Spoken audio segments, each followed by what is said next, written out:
a dar en Brújula es importantísima. Esta vorágine de eventos que se están dando a nivel internacional y sobre todo en la región de América Latina es una situación totalmente espantosa, nos tiene a todos asombrados y nos tiene también a todos en la expectativa de lo que está pasando, y sobre todo por condiciones tan duras, tan severas y tan invasivas que se están presentando en los diferentes países. Para ponernos en contexto, nuestra querida amiga y maestra Génova Verónica Peralta Piña, una excelente compañera, pero activista, ella también, aparte de ser activista, de estar en los grupos de solidaridad con Cuba, de solidaridad con Venezuela, en el grupo de solidaridad con Perú, con Palestina, Nicaragua, Colombia. O sea, ella se ha integrado muchísimo a todo lo que es la defensa de nuestra América y de una manera totalmente, digamos que por modo propio, no lo hace por ningún interés, sino simplemente para poder hacer que precisamente prevalezca el desarrollo, la paz y la soberanía de nuestros países y la integración. Además de tener toda una carrera pues como abogada que ya también es bastante larga, no por edad, porque ella es muy joven, sino porque se ha dedicado a estudiar, a trabajar al mismo tiempo, y bueno, pues ha tenido un gran recorrido en este tiempo de su vida activa como defensora de derechos humanos. Más de 14 años tiene en ese tiempo. Además ha sido abogada, penalista, criminóloga, feminista, internacionalista, antineoliberal y agente del Ministerio Público, auxiliar en la Fiscalía General de Justicia de la Ciudad de México. Además de tener otros puestos donde ella ha estado dentro de la Fiscalía, llevando temas, como hace rato lo comentábamos, muy difíciles, temas que afectan a la sociedad y que sobre todo es para servir y para favorecer la resolución de los problemas que se dan en el ámbito de seguridad, que es donde pues hemos tenido una larga trayectoria de diferentes embates, no solamente por parte de los anteriores gobiernos, una eficiencia o una falta de compromiso con la sociedad, sino ahora también con todo lo que es los grupos de la delincuencia organizada, que también viene dejando mucha huella y mucho dolor en la sociedad mexicana. Y ella precisamente pues ha estado también protegiendo como en la Fiscalía contra los delitos ambientales y de protección urbana, ha estado como en la coordinación de derechos humanos, atendiendo y orientando quejas, que ustedes saben que eso pues es un tema muy delicado y requiere de que la gente tenga conocimiento, pero sobre todo que practique nuestra defensa y el uso de los derechos humanos como parte integral de nuestra vida cotidiana, porque a veces nos encontramos unos defensores de derechos humanos que lo que hacen son lucrar y ser acomodaticios, o se llaman defensores. Acuérdense del hijo de Salinas de Gortari, que fue cuando empezaron la derecha a robarnos los derechos humanos, y se iba a amarrar ahí a un árbol a Chapultepec diciendo que él era ambientalista, defensor, y como eso nos encontramos muchos. Bueno, afortunadamente nuestra querida amiga, pues ella, Génova, es una persona que sí se ha involucrado con todas estas causas, y bueno, pues en ese sentido, pues también ha estado ella trabajando pues en esta Fiscalía General de Justicia de la Ciudad de México. Como les decía yo, ha estado siempre avalando, pero en este caso, en el tema internacional que nos compete el día de hoy, además de estar muy al tanto de todo lo que pasa en Palestina, en América del Sur en general, ella fue integrante del grupo de coordinación de solidaridad continental con el pueblo peruano y el presidente constitucional Pedro Castillo Terrones, integrante del Movimiento de los Derechos del Pueblo Peruano, el MONDEP, integrante de la Coordinadora Internacional de Solidaridad con la Lucha de los Pueblos del Perú. Por eso es que pues es importante su opinión al respecto, porque ha estado trabajando desde dentro de la lucha que se genera en el exterior, inclusive también ha sido para allá, ¿no?, a hacer la defensa directamente. Entonces, pues en este caso, por eso decíamos, tenemos que tratar este tema, porque lo que le pasa a uno en América Latina nos lo hacen a todos. y al ratito no podríamos negar si podrían estar queriendo hacernos algo. Entonces, bienvenida, querida Génova, bienvenida por hacernos un tiempo. Sabemos que está muy ocupada, no quiero decir las condiciones para evitar pues ninguna, pero está en su hora de comida para que ustedes se den una idea. Y le vamos a iniciar con la sugerencia que nos hace del mensaje a la nación que dio precisamente el presidente Pedro Castillo, para que todos pongamos mucha atención. A ver si se oye bien.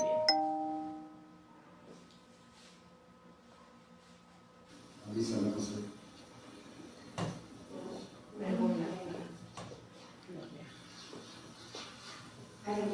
La nefasta labor obstruccionista de la mayoría de congresistas, identificados con intereses racistas y sociales en general, han logrado crear el caos con el fin de asumir el gobierno al margen de la voluntad popular y del orden constitucional. Llevamos más de 16 meses de continua y obcecada campaña de ataque sin cuartel a la institución presidencial, situación nunca antes vista en la historia peruana. La única agenda del Congreso, desde el 29 de julio de 2021, en que juramenté el cargo de presidente de la República, ha sido y es la vacancia presidencial, la suspensión, la acusación constitucional o la renuncia a cualquier precio. Para esa mayoría congresal que representa los intereses de los grandes monopolios y oligopolios, no es posible que un campesino gobierne al país y lo haga con preferencia a la satisfacción de acuciantes necesidades de la población más vulnerable, no atendida en 200 años de vida republicana. Pese a las reiteradas invocaciones del Ejecutivo al Legislativo para evitar el desencuentro entre ambos poderes mediante el diálogo y establecer una agenda común que permita el desarrollo del país, esta mayoría congresal no se ha detenido en su objetivo de destruir la institución presidencial. Esta mayoría totalmente desacreditada, con un nivel de aprobación ciudadana entre el 6 y 8% a nivel nacional, ha impedido acortar las enormes brechas sociales, promoviendo acciones como las siguientes. El Ejecutivo ha enviado al Congreso más de 70 proyectos de ley de interés nacional, con el objetivo de beneficiar a los sectores más vulnerables de la población, como la masificación del gas, la creación del Ministerio de Ciencia, Tecnología e Innovación, el ingreso libre a las universidades, la segunda reforma agraria, la reforma tributaria, la reforma del sistema de justicia, la eliminación de la actividad económica subsidiaria del Estado, la prohibición de monopolios, los que promueven la reactivación económica, entre otros, que no han sido atendidos. El Congreso pretendió procesar al presidente por traición a la patria, con argumentos insostenibles y absurdos de una pléyade de supuestos juristas constitucionalistas. El Congreso, sin pruebas, imputa al presidente comisión de delitos, muchas veces con las solas afirmaciones hechas en la prensa mercenaria, corrupta y cínica, que injuria, difama y calumnia con un absoluto libertinaje. Sin embargo, el Congreso no investiga y sanciona actos delictivos de sus propios integrantes. El Congreso ha destruido el Estado de Derecho, la democracia, la separación y equidad, modificando la Constitución con leyes ordinarias, con el fin de destruir al Ejecutivo e instalar una dictadura congresal. Ha llegado al extremo de limitar el poder soberano del pueblo, eliminando el ejercicio del referéndum. La vacancia presidencial por incapacidad moral es el mecanismo del control político del Congreso hacia el Ejecutivo. Y correlativamente, la cuestión de confianza es el medio de control político del Ejecutivo hacia el Legislativo. Estas dos facultades no se pueden limitar aisladamente. Sin embargo, el Congreso prácticamente ha suprimido la cuestión de confianza, dejando incólume a la vacancia presidencial por incapacidad moral. Es decir, el Congreso ha roto el equilibrio de poderes y el Estado de Derecho para instaurar la dictadura congresal con el aval, como ellos mismos manifiestan, de su Tribunal Constitucional.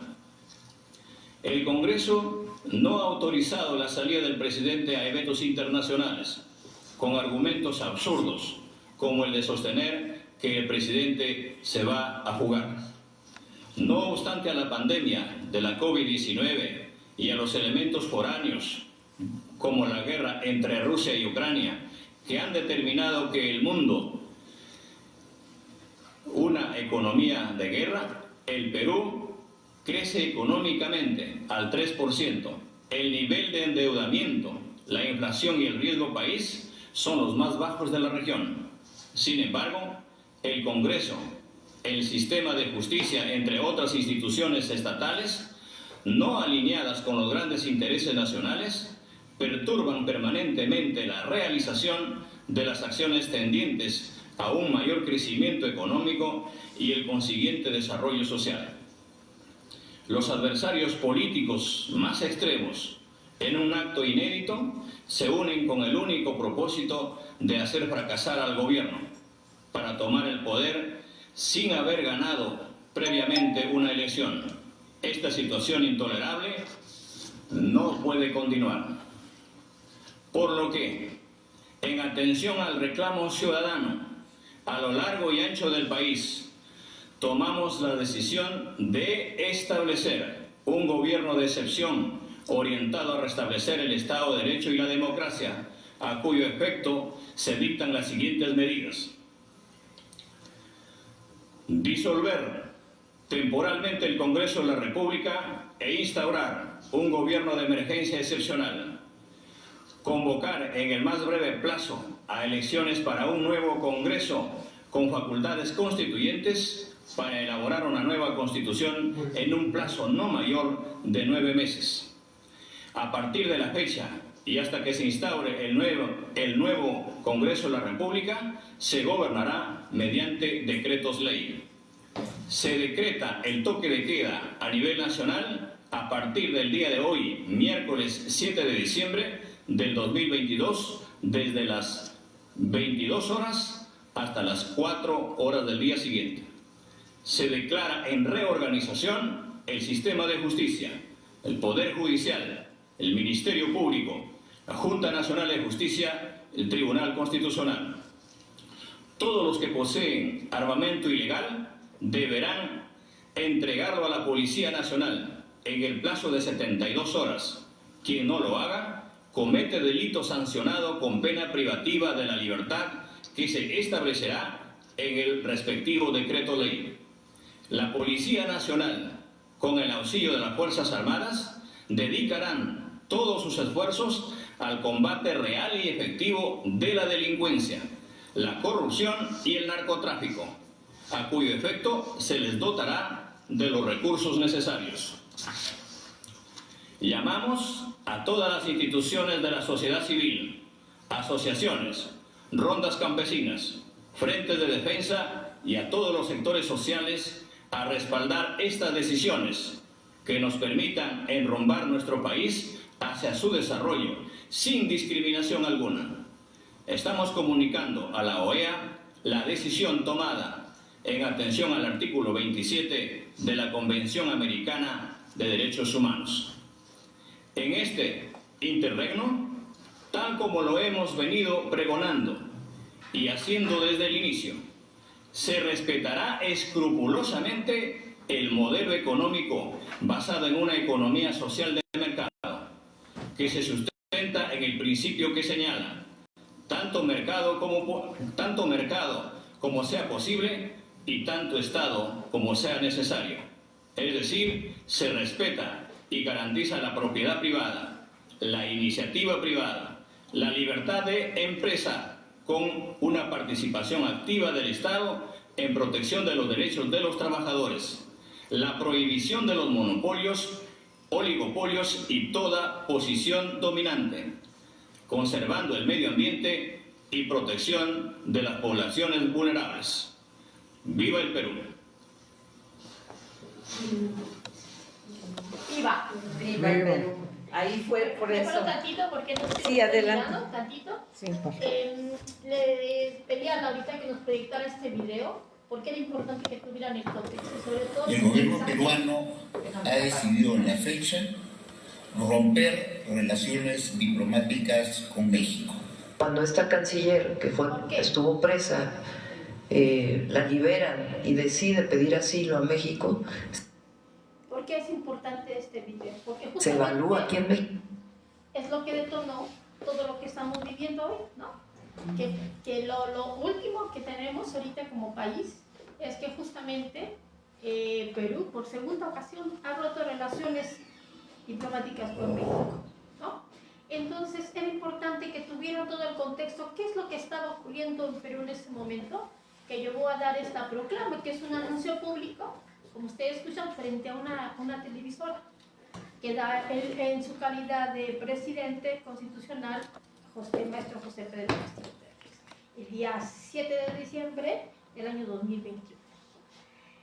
A partir de eso, se genera una serie de situaciones muy lamentables para todo el país. Ustedes tuvieron la oportunidad de seguir las noticias. Pedro Castillo intenta llegar a la Embajada de México en Perú, justamente después de ese mensaje, y no logra su objetivo. De hecho, es detenido por su propia escolta, encañonado, iba con su esposa y con sus hijos, y fueron encañonados, y entonces, pues imagínense ustedes, van con su familia y que de pronto te encañonen. Entonces, ¿qué haces? Pues, se bajó, definitivamente él se bajó, a pesar de que no estaba cometiendo ningún delito, porque pedir asilo político no es ningún delito, ¿vale? Eso sucede cuando hay una persecución política, alguna situación que se analiza por los países. Entonces el presidente Castillo es lo que hace.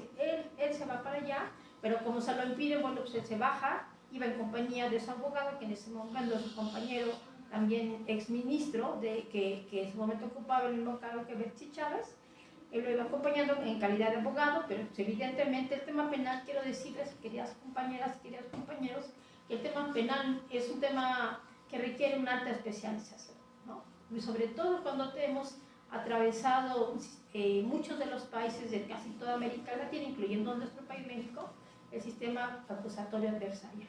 Es decir, hay una serie de reglas que debes de cumplir, inclusive para poder tú hablar, hacer algún alegato, hacer alguna intervención, tienes que cumplir una serie de reglas. Entonces, si tú no las conoces, pues, evidentemente, pues estás perdido. Y si el juez o el Ministerio Público inclusive lo advierte que tú como abogado no tienes la capacidad técnica para estar defendiendo a una persona, simplemente te quita, te elimina y pone a un defensor público, otro abogado que quiera ser nombrado, inclusive por la persona imputada por la comisión de algún delito. Entonces, esta situación fue lo que prevaleció. Finalmente hay una detención que pasa después de más de casi 2 horas de haber ocurrido este mensaje que ustedes acaban de escuchar, y lo detienen. Es decir, los hechos ya no eran flagrantes. Eso es muy importante porque es un aspecto que no se ha tocado mucho en la defensa. Por eso yo les decía la parte de la importancia de la cuestión técnica. Nosotros cuando vemos ese tipo de situaciones estamos frente a hechos atípicos, porque no hay flagrancia. Uno. Por otro lado, también hay hecho típico porque el delito de rebelión implica conductas de acción, es decir, levantamiento alzado en armas con violencia. Y pues si ustedes escuchan a Castillo, no está levantándose en armas, está muy tranquilo sentado frente a una televisora dando un mensaje, ¿no? Y sin embargo, sí pide a las personas que apoyen, pero pues si ustedes vieron también las noticias, la gente llegó a apoyar a Castillo, pero nunca, nadie iba armado, ¿no? Inclusive él pide que entreguen armas, a quien tuviera una arma de manera legal, que las entregan. Es decir, todo este tema de violencia que han querido acreditar, y que es importante decir, porque el tema de un levantamiento armado es importante, porque esa es la conducta-acción, la que tienes que acreditar. Si esa conducta-acción no se acredita, justamente es lo que ha venido pasando en el transcurso del tiempo, en todas esa serie de audiencias que han habido del juicio de Castillo desde mayo, han seguido todos los días, casi todos los días, audiencias, ¿no? Para desahogar pruebas, para entrevistar a testigos, comparecer todos los imputados, inclusive Castillo, que se ha negado permanente y sistemáticamente a hacer manifestaciones, salvo en el sentido de que es un juicio que está plagado de irregularidades y que es una farsa, así lo han nombrado, es una farsa, porque él sabe que de antemano, con lo que les he referido, pues no ha cometido delito alguno de rebelión, y tan es así que el delito de rebelión, para estas alturas, ya no es la parte fuerte de imputación. ¿Por qué? Porque se ha venido desvirtuando justamente con la serie de aportaciones probatorias que han hecho todas las personas imputadas, ¿sí? Entonces se ha venido construyendo cuál fue la realidad de lo ocurrido, y ahora lo que ha pretendido hacer la Fiscalía, que ahorita se han escuchado últimamente, se dieron ya los alegatos de clausura, que son los alegatos de cierre, en donde haces una exposición sucinta de la parte más importante de todo el juicio. Entonces, tú en ese momento es para que tanto la defensa como el Ministerio Público, la Fiscalía, exponga frente a todas las personas que están ahí presentes toda la serie de datos probatorios que van a fortalecer su teoría del caso. La Fiscalía tiene una teoría del caso, que han cometido otra rebelión, y los imputados dicen, no hemos cometido otra rebelión. Entonces, cada quien se defiende y tiene sus teorías del caso de manera universal. Y la realidad es que lo que han acreditado todos los imputados, los coimputados, es que justamente no existió tal delito de rebelión. Y por otro lado, también es importante decirle que una cuestión, por eso digo la parte técnica tan importante, es que, por ejemplo, para que tú también pudieras tener esta concertación de acción para un golpe de Estado, tienes que haberte reunido previamente con tus ministros. Eso no sucedió. La reunión que tuvieron ellos fue el día previo, que fue el día 6 de diciembre, sí en la noche, pero porque justamente por tercera ocasión se estaba proponiendo por parte de un congresista de apellido Málaga otra moción de vacancia. Es decir, pensaban pidiendo la salida de Castillo y de todo su gabinete. Y la realidad es que era el tercer intento en el mismo sentido, cambiándole las palabras. Esa es la realidad.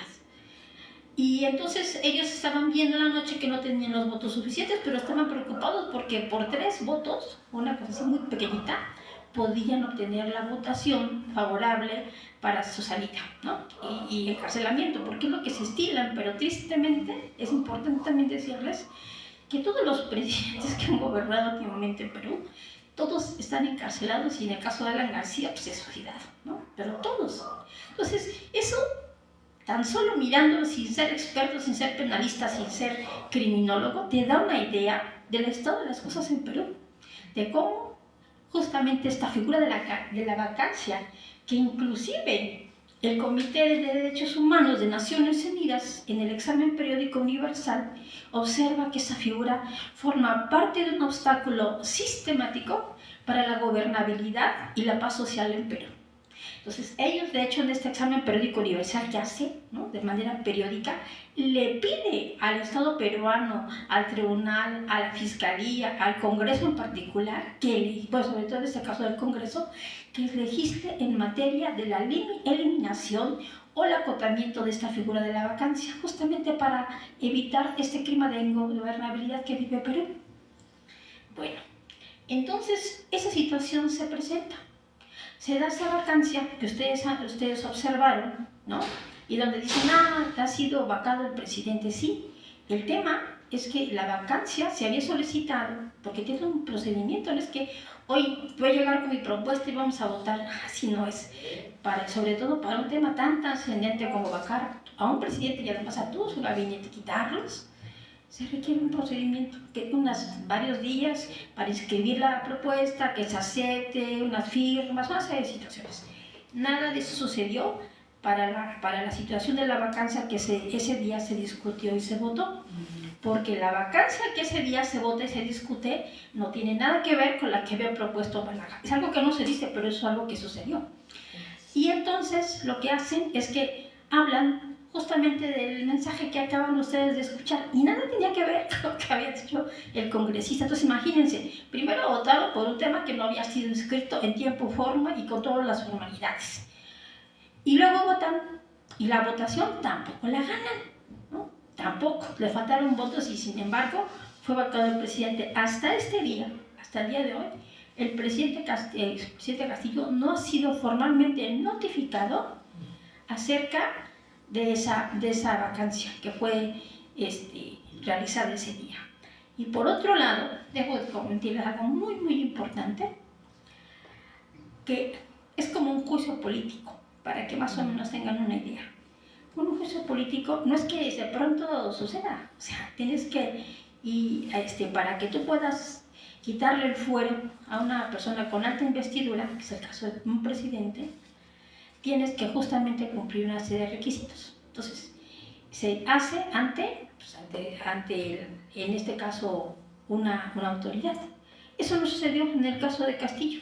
A Castillo no le quitaron el fuero. Nunca le dejaron ir al Congreso, a diferencia de Dina Boluarte, que recién la han vacado y que sí la notificaron que tenía que acudir. Ellos no notificaron a Castillo, simplemente lo tuvieron, encarcelaron y hasta la fecha sigue allá detenido, ¿no? En Barbadillo. Eso no sucedió. Entonces Castillo, por ejemplo, nunca tuvo oportunidad de defenderse, ¿no? Entonces imagínense, es como si nos reuniéramos todos y vamos a acusar a alguien que no está acá. Y decimos todo, pero puede que allí la persona que estamos hablando no nos importa. Y ahora decidimos y votamos y decidimos su destino y su futuro. Así ocurrió en Perú. Eso es gravísimo porque ha estado todo el proceso evidentemente plagado de irregularidades y además Castillo en diversos momentos por esta situación, pues ustedes saben, su familia sí se viene sí llega a la Embajada de México y está asesinada acá en México, ¿no? Tanto su esposa como sus dos hijos que están acá en México. Pero Castillo no tiene comunicación con ellos. Imagínense qué grave. ¿Cómo se sentirían ustedes si pasan tantos años y no tienen ni idea de qué está ocurriendo con su familia? Bueno, a Castillo en muchos momentos le han prohibido inclusive hablar con su defensa. Zaffaroni y Crocharto, por ejemplo, de los abogados internacionalistas, ellos intentaron hablar y ustedes creen que lo dejaron. No los dejó. Nada penal. O sea, oye, es que es una voz. No los dejaron. Y así, sistemáticamente sancionado y castigado, de pronto no les permite visitas. Ahorita volvieron a aplicarle sanciones para las visitas, las han hecho más prolongadas. Y, por ejemplo, él no puede tener contacto con otras personas. Entonces, imagínense, dentro del propio penal, que nadie te hable. Esto es ahí como una especie de objeto, ¿no? Una cosificación terrible a la persona. Y, por ejemplo, Castillo, al fin rondero, campesino, él pues dentro de su situación que vive ahí de encierro, totalmente irregular, lo que hace es que, por ejemplo, cuando comía cosas, ¿no? Que una fruta, ves que salen semitas, él sembraba. Y de pronto salían los girasoles y salían las flores y los frutos. Bueno, el penal hasta las destruyó, ¿no? Justamente es para ir quebrando el espíritu de la persona y que no tenga nada que lo ate a la vida, ¿no? Sí. Entonces, imagínense, eso es gravísimo. Les quería contar esto porque es relevante decirles que Castillo no solamente ha sido imputado por ese delito, sino también le inventaron, tristemente en muchas fiscalías en Latinoamérica y en otros lugares, se utiliza para hacerle favor a los políticos, es decir, politizamos la justicia, eso es gravísimo. Por eso las fiscalías tienen que ser autónomas e independientes, justamente para que eso no ocurra y que todas y todos estemos garantizados que tengamos el acceso efectivo a la justicia. Y entonces, esto ha ocurrido. ¿Qué pasa? ¿Qué pasa con el presidente Castillo? Pues que hoy tiene, por ejemplo, más de 48 carpetas de cuestiones criminales, ¿no? Que las ha llevado el doctor Wilfredo Robles. Doctor Wilfredo Robles, después de que ya no entra Aníbal Torres y entre otros abogados, fue el que más estuvo viendo el tema de Rebelón, que fue con el que trabajamos mucho tiempo trabajamos muy juntos, porque queríamos hacer muchas acciones. Teníamos clarísimo que en el caso de Castillo no se estaba investigando un tema relacionado con justicia, sino era una situación política disfrazada de justicia. Y entonces teníamos que hacer acciones políticas, ¿sí? cómo estar articulándonos a nivel internacional, que justamente yo les quería comentar, que cuando nosotros porque fuimos a Perú, a una misión internacional de observación e investigación de defensa de los derechos humanos y los delitos de lesa humanidad cometidos en Perú a partir del golpe de Estado a Castillo, en el gobierno de Dina Boluarte. Entonces nosotros fuimos por el Tribunal Internacional de Conciencia de los Pueblos en Movimiento y fuimos de Brasil, de Colombia, Estados Unidos, de Bolivia y su servidora de México y Perú, ¿no? Que fue la única mexicana que fui. Entonces, ahí pudimos articular con muchísimas organizaciones. Amnistía Internacional, con la Coordinadora Nacional de Derechos Humanos, con la Red Muki, que la Red Muki nos facilitó justamente el acceso a Perú, porque en ese momento eran tiempos muy complejos, estamos hablando de marzo, o sea, muy pegadito a los hechos de diciembre, ¿no? Entonces teníamos temor de que a lo mejor que no nos permitieran el ingreso. Entonces, gracias a todas las personas que están allá organizadas y tuvimos esa articulación, inclusive con la compañera Marina Foronda, que también es directora del Instituto Natura, nos facilitaron pues las acciones para que tuviéramos entrevistas inclusive con congresistas, como Roberto Sánchez, Ruth Luque, Verónica Mendoza, que era excongresista. Tuvimos escucha permanente con víctimas, porque entrevistamos a muchas víctimas en donde pudimos constatar, ¿no?, de viva voz, nadie nos contó, justamente toda la atrocidad que ocurrió ese día y cómo nos contaron que les dispararon a las personas en sitios donde no está permitido hacerlo, porque estaban protestando. Ellos no estaban armados, solamente traían carteles, sus voces, eso era lo que traían. Y sin embargo les dispararon en pecho, cabeza, espalda, es decir, en lugares vitales. O sea, no fue un asunto de una casualidad, que me equivoqué, no. Inclusive también pudimos acreditar en algunos casos, como en el caso de Sonia Aguilar Quispe y otros, en donde hubo francotiradores que les dispararon desde distancias muy, muy lejanas a las personas, a líderes sociales y políticos. Entonces, hemos tenido reuniones permanentemente con familiares de estas víctimas, y todas estas víctimas, lo que nos pidieron inclusive, también tuvimos reuniones allá con víctimas. Llegó Naciones Unidas a escucharlos, ¿sí? Entonces, Naciones Unidas organiza la reunión, estuvimos nosotros presentes como invitados, obviamente, y pudimos constatar cómo las víctimas, dentro de su dolor y su tragedia, porque lamentablemente la muerte de un familiar va sucediendo a la muerte de otros familiares, por la tristeza, por la depresión, por muchas situaciones. Eso ocurrió en el caso de Perú. Y hubo otras víctimas, ¿no?, que no fueran propiamente el día de las protestas, pero eso ocurrió. Y pudimos observar cómo las propias víctimas le pedían a Naciones Unidas que pararan la farsa, ¿no?, que los que querían era justicia, y empezaron a narrar que ya habían ido a las fiscalías, que nadie les recababa entrevistas, que nadie les recababa pruebas, que no se estaban haciendo diligencias, y estábamos hablando del mes de marzo. Entonces, si las diligencias no se hacen de manera correcta, si no se recaban los indicios, si no se recaban las pruebas, se pierden por el transcurso del tiempo. Entonces, era vital que interviniera, y evidentemente nosotros hicimos observaciones en el sentido de que tenían que articularse como víctimas, como colectivos de víctimas, y hoy así están articulados a nivel nacional y en Perú como colectivos de víctimas, tanto en el caso de, inicialmente lo hicieron los lesionados y luego las personas que fallecieron, bueno, que ejecutaron extrajudicialmente, es el término correcto, ejecución extrajudicial, porque si tú cometes un delito, lo cual no era así, porque ejercer el derecho humano a la protesta no es ningún delito, está amparado por el derecho internacional, inclusive por el derecho nacional peruano, tiene amparo. ¿Por qué? Porque no estaba haciéndose con violencia. Ninguno de ellos estaba armado. Y sin embargo, desde helicópteros les dispararon. Les decía los francotiradores y con perdigones. Yo entrevisté a varios chicos que estaban casi perdiendo extremidades, porque se incrustan estos perdigones y se van comiendo la carne, es decir, se va pudriendo la carne. Entonces, tuvieron que tener operaciones de injerto costosísimas, gente muy sencilla, muy humilde, que tuvo que hacer traslados desde Puno, Juliaca, que es un lugar muy lejano a Lima, porque así era, ¿no? Dice, pues si quieres atención y si quieres que la fiscalía te atienda, pues tienes que venir acá.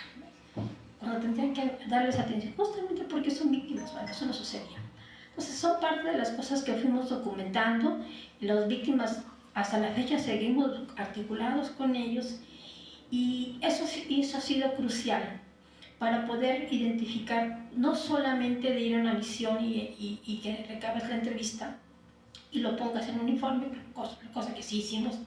Evidentemente tenemos el informe por parte del Tribunal Internacional que hemos presentado en varios países, en Nueva York, en Colombia, varios lugares, ¿no? Y que esperemos presentar por acá algún día si nos invita Laura, para que lo puedan escuchar y puedan identificar cuáles son la importancia de misiones internacionales de derechos humanos más allá de la burocracia. Porque también tenemos el informe del Sistema Interamericano de Derechos Humanos, donde inclusive un mexicano fue a Perú a documentar lo ocurrido. Pero ese informe, en el caso del presidente Castillo, por ejemplo, se dedica de todo el informe solo 7 hojas y casi la transcripción de todo lo que acaban de escuchar. Es decir, no hubo un pronunciamiento a los derechos políticos violentados y electorales, que también son derechos humanos del presidente Castillo, pero además del pueblo peruano. Cuando decimos que se da un golpe al presidente Castillo, no solo es a la figura del maestro Castillo, sino a las decisiones de todo el pueblo de ser justamente gobernado por una persona como el presidente Castillo. Entonces, a ver si me ayudas, Clarita, para ir proyectando las imágenes, porque quiero proyectar algunas imágenes que también les van a permitir dar una idea del nivel de arrastre que tenía Castillo. Castillo, como bien comentaron ahorita, es un maestro rondero de las rondas campesinas. Es una persona que siempre andaba con su sombrero. O sea, cuando ustedes lo ven a Castillo con su sombrero en el Congreso, no es que fuera farandulero, quisiera verse muy... No era disfraz. O sea, él siempre trae su sombrero, ¿no? Entonces, evidentemente, él estaba muy orgulloso. Me proyecta ¿dónde está la siguiente, Laura? Y él, ¿sí ve? Sí. Ahí están algunas imágenes en donde se ve el arrastre que tenía Castillo. Era impresionante. ¿Por qué tenía tanto arrastre? Porque justamente con las víctimas y con todas las personas que tuve la oportunidad de hablar en Perú, es que es uno de los nuestros. Entonces el nivel de popularidad era impresionante, porque dice, es que es la primera vez que tenemos a una persona que habla como nosotros, que vemos, o sea, lo vemos él y nos vemos a nosotros. Y entonces ustedes escucharon, traía un lápiz, ¿no? Siempre traía su lápiz, su sombrero, porque pues, el lápiz era como el logotipo, el símbolo del partido que lo postula, que era Perú Libre. Actualmente, evidentemente, por todo lo que ocurrió, porque ya la vacancia, incluyendo la bancada de Perú Libre, también lo vacó. ¿Y por qué lo vacó? Porque justamente lo que acaba de decir Pedro Castillo en el video, porque no les dio muchos cargos. Ellos querían que les diera todos los ministerios.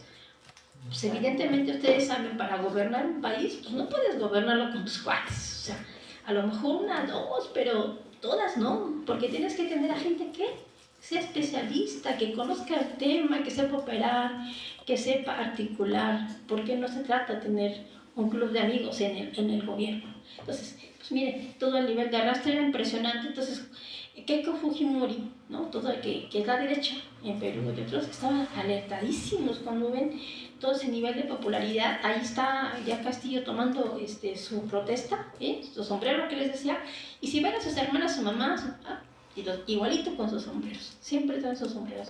Es muy interesante, es una gente muy linda.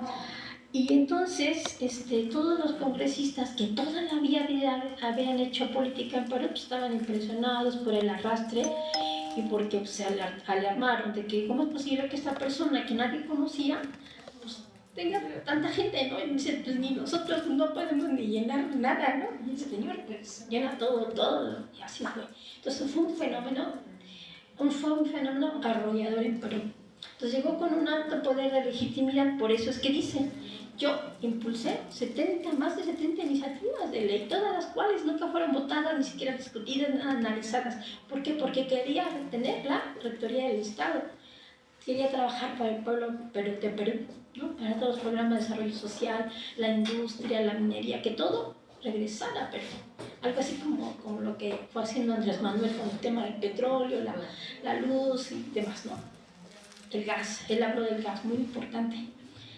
Quiero comentarles que Castillo, fíjense, Castillo tuvo en su periodo como presidente,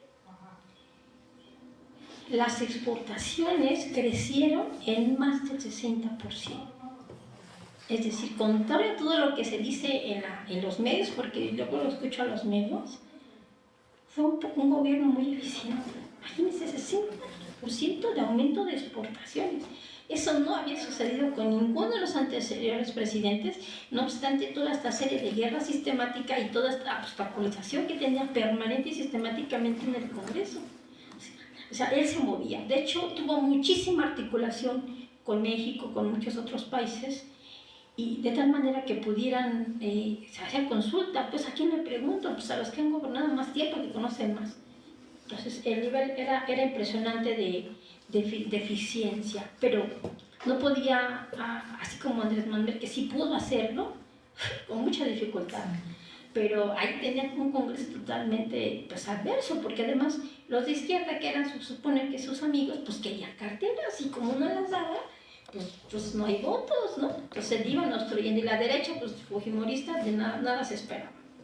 Nada, entonces todo, no pasó nada, no pasaba nada, y por eso es que se da esta vacancia, ¿no?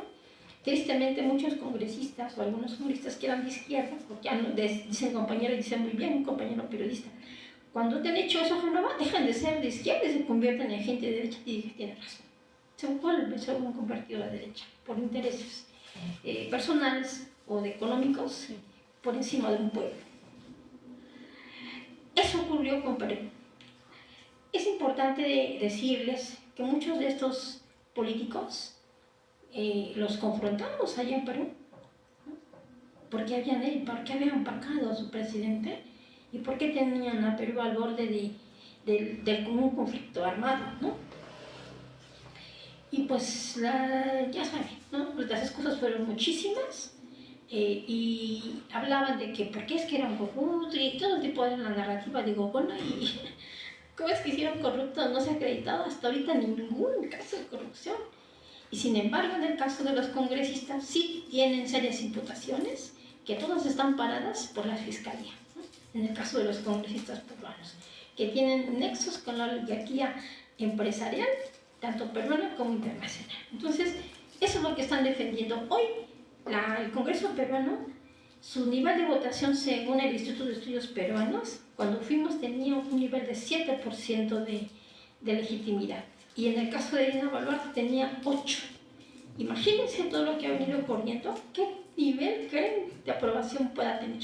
Bueno, pues con ese nivel de aprobación tan chiquitito, tan perico, se han dedicado a instaurar leyes propias del derecho penal del enemigo, acusando y sistemáticamente creando leyes para evitar la protesta social, es decir, para que la gente no salga a protestar y esté en su casa. Y salen a protestar, los acusan de terroristas, ¿no?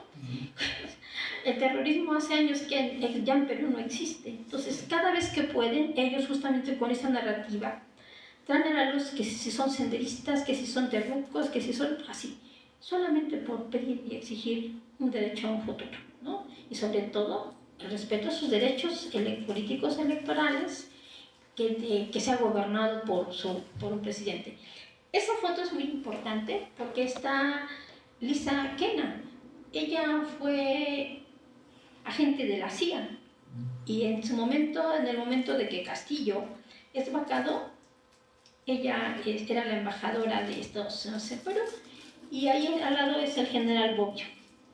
Antes de los hechos del 7 de diciembre, ellos se reúnen. ¿Será casualidad? Pregunta, ¿no? Y sabemos los intereses que tiene Estados Unidos. Ahí está Dina Boluarte con ella, justamente.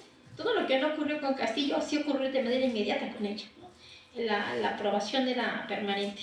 Y ahí están parte de las orquestadoras del golpe. En primer lugar está Keiko Fujimori, enseguida Patricia Benavides y otra vez Dina Boluarte, ¿no? Y la misma que pues, ustedes han escuchado. como cada vez que hace referencia a su padre lo habla como si fuera una persona que fue impoluta en su vida, cuando todos sabemos toda la serie de crímenes que se cometieron durante sus gobiernos. Y pues están todas las protestas, vean la cantidad de protestas en las huipalas, en las banderas, ¿no? Que se dan justamente en apoyo a Castillo y vinieron sucediendo, ¿no? Desde el inicio, sí, esta es Betsy Chávez. Ella en su momento, cuando entra al gobierno de Castillo, era ministra de Cultura, y tan bueno era su trabajo, tan eficiente era, que la nombra después la premier, ¿no? Es decir, la que coordinaba a todos los ministros, una mujer joven, abogada, maestra, ¿no? En Derecho Constitucional. Entonces, imagínense esta Betsy, después de todo este recuento que les he hecho, que ha abordado algunos temas de constitucionalidad, pues no va a saber en qué está, ¿no? Cómo está todo. Entonces, pues evidentemente Betsy Chávez, sabiendo lo que estaba ocurriendo y todo viendo su proceso, desde el inicio pidió, ella no fue detenida inmediatamente cuando Castillo, ella la detienen hasta varios meses después, y la detienen porque ella empezó a organizar justamente protestas afuera del penal de Barbadillo en favor del presidente Castillo, ¿no? Y entonces Patricia Benavides, que es la que les había dicho antes, la fiscal, ella ordena su detención, argumentando que también Betsy había participado en esta rebelión y que sobre todo ella también, al igual que Castillo, se dirigía a la Embajada de México, ¿no? Cosa que no han podido acreditar, y ella, a pesar de que durante casi 2 años estuvo pidiendo las pruebas de eso con la GPS, o sea, cuando tú te vas a un lugar, pues, automáticamente tu GPS dice a dónde fuiste, es como tu sombra, peor que tu sombra, ¿no? No hay manera de engañarla. Bueno, pues la fiscalía no quiso aportar ese dato probatorio, y cuando lo aportó, se cayó su versión. Y entonces por eso le decretan la libertad, ¿no? Con algunas salvedades. Por eso Betsy Chávez estaba libre en estos últimos días. Y por eso, sabiendo que además del delito de rebelión, que ya se había caído, como les había comentado, porque no se ha probado que sucedió, y estaban intentando el delito ahora de conspiración. Si lo más no se puede, pues lo menos, ¿me explico? O sea, así es un principio que tenemos en derecho. El que puede más, puede lo menos; el que no puede lo menos, no puede lo más. Bueno, pues sin embargo, ellos lo están haciendo así, y entonces, sabiendo que Betsy Chávez la iban a habilitar por 11 años, ¿no? O sea, independientemente de que ¿no? Estaban pidiendo una habilitación para 11 años de no ejercer ningún cargo público. Entonces, imagínense, ella es política desde muy jovencita y es muy buena haciendo política. Entonces, evidentemente, ¿qué hizo? Pues diciendo, pues me van a volver a encarcelar. Y entonces se fue a la embajada de México a pedir asilo político, que ha sido tan mencionado y que ha generado por segunda ocasión la ruptura de las relaciones diplomáticas. Quiero comentarles que en materia diplomática también existen, ustedes saben, en todas las embajadas existen los consulados, y los consulados son figuras que son para diversas cosas, desde que llegas a hacer un trámite como connacional, que tengas una articulación con un país y demás, muchos trámites. Entonces, aun cuando se rompa una relación diplomática, la relación consular persiste. Y sin embargo, la presidenta Claudia Sheinbaum, a pesar de que rompieron las relaciones, pues dijo, pues no la aceptamos, pues porque no hemos cometido delito alguno. Yo lo que les comentaba, que el asilo político establecido en la Convención de Caracas, en el derecho internacional, ¿no? Es uno de los derechos humanos más lindos, es de estricto carácter humanitario, y está en el país que va a otorgar el asilo, el aceptarlo o no. Y se hace un estudio, no creen que alguien pide asilo y ya te lo ha dado de automático. No, se pone a estudiar para ver si es procedente otorgar el asilo político. Y no se da, justamente, si hay personas que han cometido un delito, no se otorga. No es el caso de Betsy, porque pues ella ya ha decretado su libertad, ¿no? Entonces, así están ahorita las cosas. Y también dijeron, vamos a romper también relaciones económicas, ¿no? pues allí que le va a afectar, si fuera el caso, sería a Perú. A nosotros nos afectaría porque no recibiríamos algunas cosas de productos alimenticios como la uva, como cacao, muchas cosas que vienen de Perú. Pero aquí el tema es que no se puede colocar encima de un aspecto económico un aspecto humanitario. Y justamente lo que está tutelando el derecho al asilo es eso, a que a nadie se le persiga por una cuestión política, contraria a derecho, y que a donde tú pidas que el asilo no se te dé, ¿no? Pues en ese caso se le otorgó, y lo explicaron muy claramente en la mañanera, no sé si tuvieron la oportunidad de escucharla, justamente personal Secretaría de Relaciones Exteriores y varios integrantes de organismos de América Latina explicaron la importancia de por qué esa solicitud de asilo era procedente y pues que la estaban otorgando. Y entonces ahorita lo que se está esperando es que Perú otorgue el salvoconducto, porque el asilo ya se aprobó por parte del Estado mexicano a través de la Secretaría de Relaciones Exteriores, y entonces solamente estamos esperando a que diga Perú luz verde, ¿no? Porque es lo que tendría que hacer. Ya no queda litigio, ya no se hace un litigio por eso, porque ya ha otorgado el asilo del país al que fue solicitado. Entonces, Betsy Chávez está sorprendida, por... Ella no tenía idea del nivel de popularidad que tiene, porque estuvo mucho tiempo encerrada, no tenía ni idea de lo que corría adentro, ¿no? de afuera en Perú, ¿no? Y entonces está conmovida primero por el apoyo de México, de la presidenta Sheinbaum, y desde luego de pues, muchos países de América Latina que ven en una situación que está viviendo Castillo, Aníbal Torres, William Huerta, Betsy Chávez, todos ellos, ¿no? El presidente Castillo, como una situación totalmente injusta y de persecución lawfare, ¿no? Esto que luego decimos tan lindo pero que es terrible vivirlo, porque ustedes tienen la oportunidad de seguir las audiencias, síguelas porque ya no tardan en darse sentencia. Es interesante ver cómo se puede someter el derecho y todo un proceso para atacar a tus enemigos, a tus adversarios políticos, lo cual es terrible, ¿no? Y en ese estadio estamos ahorita, ¿no? Betsy Chávez tuvo apoyo internacional muy importante, de nosotros, pero alguien muy, muy importante es Roger Waters. Roger Waters, cuando se entera de lo que le estaba ocurriendo, porque a Betsy Chávez no la aislaron, la hacían dormir en el piso pegada a donde está el hoyo para orinar, mucho tiempo, imagínense, es como si a nuestra secretaria de Gobernación, que ojalá nunca sabe, nos hiciera la acostaran en el piso ahí y se enfermaba y no le daban medicamentos y había muchas cosas que se quejaba y no le hacían caso, ¿no? Ni siquiera el tribunal, cuando lo expuso en las audiencias, tampoco hacía nada, cuando el deber de todos juzgador o juzgadora justamente es ante una situación que está expresando una persona es resolver y hacer que se haga todo lo posible porque tu resolución se cumpla. Bueno, no hacía nada. Entonces, prácticamente lo igual que Castillo, ¿no? Castillo una vez tuvo una situación muy, muy fuerte, donde se puso muy mal, malísimo, y entonces nos alarmados todos, porque así ocurrió, nos avisa el doctor Wilfredo Robles lo que estaba ocurriendo a Castillo, entonces inmediatamente todos los que estamos articulados con la Solidaridad de Perú, los movilizamos para pedir que se llevara de manera inmediata al presidente Castillo a un servicio médico. Así. Solamente así fue, ¿no? Imagínense, entonces no puede ser, o sea, las personas que están privadas de su libertad, con todo y que tienen restricciones de derechos, pues no pierden los derechos humanos, ¿me explico? O sea, hay cosas que tienes que garantizar, bueno, eso no ocurría. Entonces, les quería hacer justamente este recuento y Roger Waters igual, de la misma manera, se ha sumado, es un hombre, la verdad que lo aprecio mucho, porque también se ha sumado a la lucha de los mineros de Perú. Inclusive hay mineras mexicanas, canadienses en su mayoría, y otro tipo que los persiguen.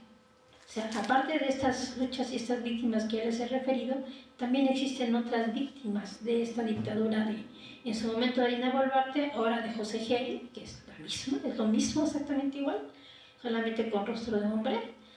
y no les permite organizarse, a pesar de que, como ustedes lo saben, todos tenemos derechos a organizarnos de manera pacífica, asociarnos para atender atención a nuestras demandas y peticiones. Bueno, eso no sucede allá en Perú. Y entonces pidieron que en la intervención de Rogers y nos plantearon una serie de acciones que estamos articulándonos justamente pues porque la idea es que justamente ellos se les garantice ese derecho tan simple a asociarse, ¿no? Y buscar mejores condiciones para tanto laborales como para sus familias y desde luego desarrollo. La minería en el mundo tiene que entender que está bien que extraigan del mineral, que se enriquezcan, sí, pero también tienen que garantizar que sus trabajadoras, sus trabajadores tengan condiciones dignas de vida y laborales. Entonces, en ese sentido se sumó Roger y pues también ahorita, recientemente, hace unos días, felicitó a la doctora Sheinbaum por el asilo otorgado a Betty Chávez. Y desde luego, pues nuestra solidaridad sigue con el presidente Castillo. En el caso del Movimiento Nacional de los Derechos del Pueblo Peruano, que es una de las organizaciones con las que me articulo allá en Perú y a nivel internacional, desde el inicio organizamos esta imagen y lo que pedíamos así, en eso, y que seguimos en la misma, es la libertad y restitución inmediata del presidente Castillo, justicia para las víctimas, libertad para las presas y los presos políticos de la dictadura, porque hay muchísimas personas presas. Inclusive hay unas personas que pidieron asilo, se fueron a los países y no les otorgaron nada y los devolvieron y están encarcelados. Así de terrible está. Hay una asamblea constituyente y una nueva constitución, que es justamente lo que decía Castillo. Dice, vamos a establecer una asamblea constituyente que permita generar que todo lo que necesita Perú exista, suceda. Y la renuncia de Dina Boluarte y sus cómplices. Dina Boluarte ya se ha ido, pero eso ha ido sin sanciones, sin justicia para las víctimas, y los cómplices son los que están hoy gobernando, pero justamente toda esa derecha y la gente que en su momento se dijo de izquierda y que apoyó la vacancia a Castillo con pésimos resultados para el país. Por eso han visto las movilizaciones todos los días allá en Perú, cada vez más grandes, y decirles algo muy importante, las movilizaciones no solamente las hace la generación Z, aparecen, sí, pero en todas esas movilizaciones hay gente del Perú profundo, del Perú de los pueblos originarios, de la gente más humilde, de las rondas campesinas, de los maestros, los estudiantes, incluyendo hoy gente de Lima, artistas que inclusive mataron a un artista muy conocido en Perú. Entonces, imagínense, o sea, las cosas no han cambiado mucho, solamente cambian de rostro. Entonces es muy importante comentarles todo esto para poder estar articulados y decirles que el Comité de Derechos Humanos de Naciones Unidas tenemos esperando, porque justamente nosotros ingresamos un escrito a Naciones Unidas para que nos diga qué pasó con la detención arbitraria de Castillo, porque eso es parte de lo que estamos exigiendo.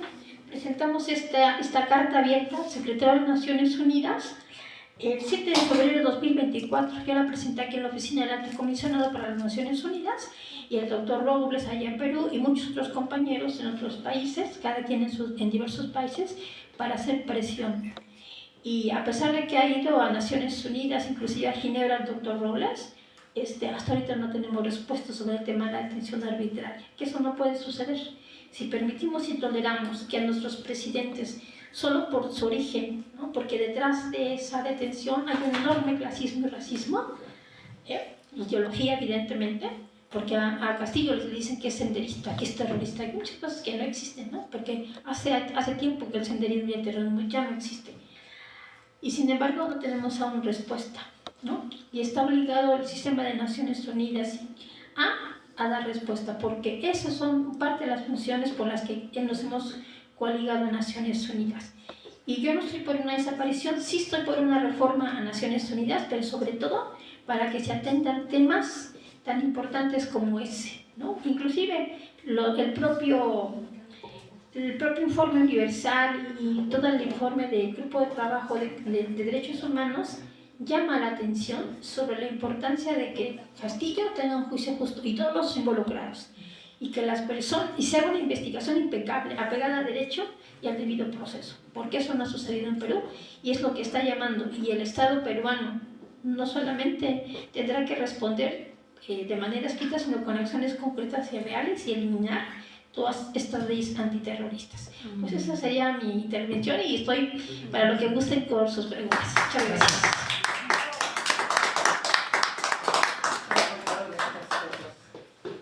Sí. Sí. Quiero hacer unas preguntas, Sí. pero puedes tomar nota porque son varias. Sí. Porque sé de muchos países, pero de Perú no sé mucho. Lo primero que te quiero preguntar, porque la prensa internacional y los periódicos, las televisiones normales, dicen que el presidente no tiene el derecho constitucional de disolver el Parlamento o el Congreso. En muchos países sí, y se llama elecciones, ¿no? Quiero preguntar, esa es la primera pregunta. Si tiene derecho, tenía derecho, o, digamos, tuvo un error de, digamos, como estaba atacado por el Congreso, un error jurídico. Bueno, eso. Otra cosa.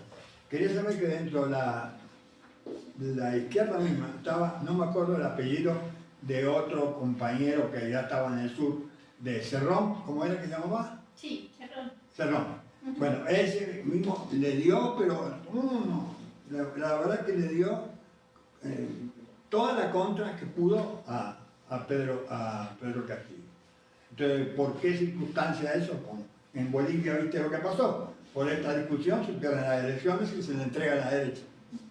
Bueno, otra pregunta. ¿Cómo es posible que, estando dominados por el imperialismo yanqui, se pudo construir el puerto de Chancay por los chinos, que es el puerto más grande del Pacífico, creo, que va a conectar con el puerto de Santos en Brasil? ¿Cómo fue posible eso? Otra cosa, Lula, ¿por qué apoyó y se reunió varias veces con Boluarte? Bueno, acá hay una historia de traidores, porque ella era de izquierda, era la compañera de fórmula con Pedro Castillo, y la corrupción y los delitos de grandeza, las joyas, los relojes y todas estas cosas, resultó una vil corrupta. ¿Cómo es posible de que no se pueda elegir? Lo mismo le pasó a Correa cuando puso a Lenin Moreno, este es el bueno, y a los 4 días se cambió a la derecha. Bueno, hay que tener cuidado con estas cosas como van. Dilma Rousseff también, siempre es un vicepresidente Temer, cuando el Congreso la expulsó, el Temer se vuelca a la derecha. Es muy común eso. Bueno, lo que sí está presente y está muy claro, porque yo lo viví, a mí me favoreció el convenio de Caracas del 54, que es claro.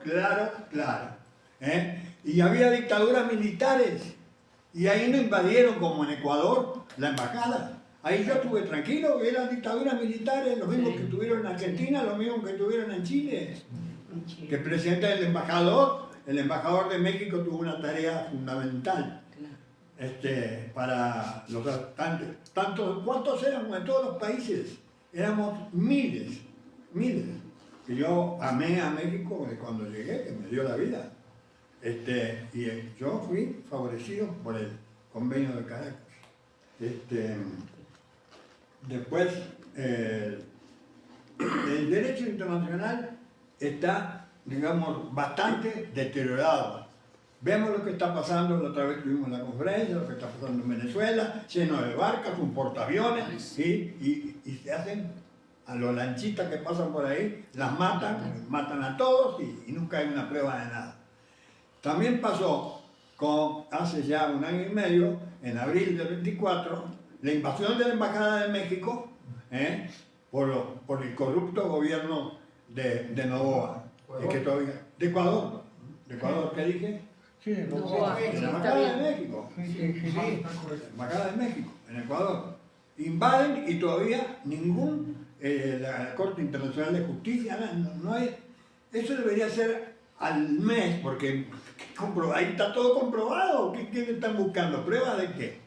Entonces, está deteriorado la justicia internacional. Lo mismo que está condenado este tipo, el asesino en Stan Chao, por la Corte Penal Internacional, que no puede ir por varios países porque está condenado, pero tampoco se cumple.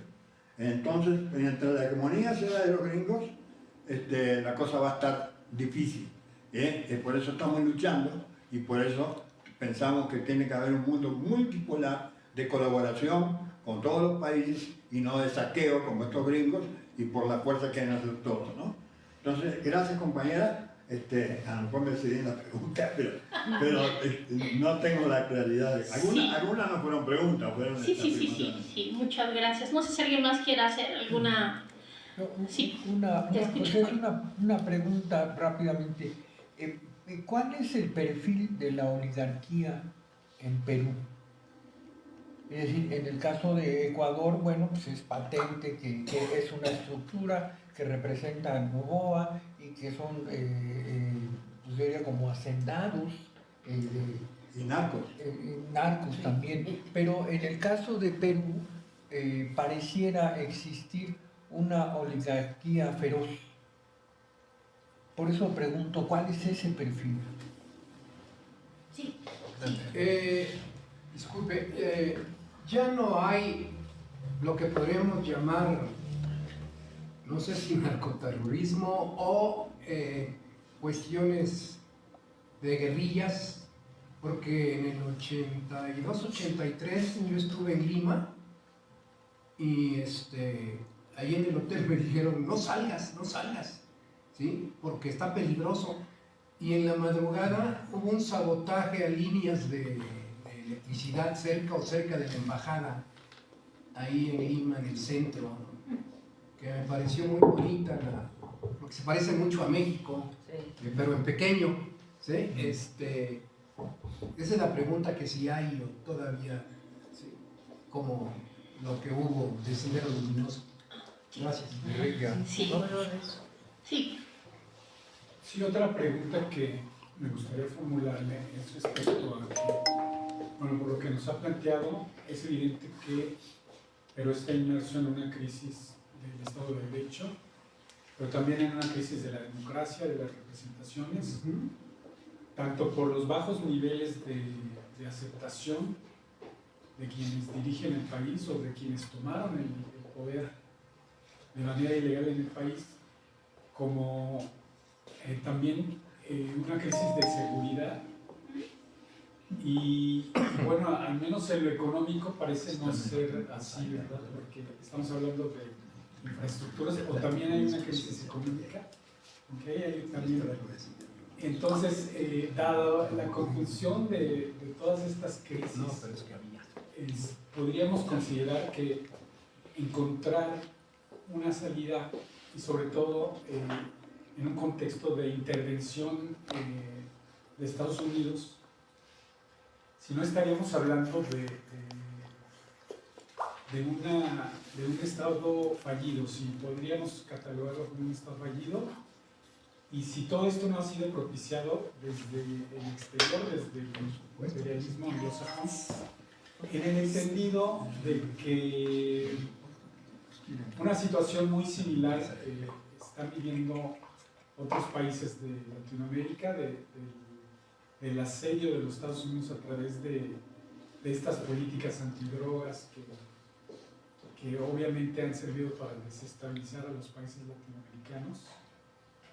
Y entonces, si en realidad lo que estamos viendo es cómo la caída de la hegemonía mundial de Estados Unidos no está llevando o está arrastrando a Latinoamérica a su propia crisis, está tratando de rescatar algo a través digamos, de reformular o de relanzar la doctrina Monroe, y que estamos viviendo también ya un contexto de Guerra Fría, puesto que también lo que está buscando ya de manera explícita el gobierno de Donald Trump es sacar a los chinos de los mercados latinoamericanos.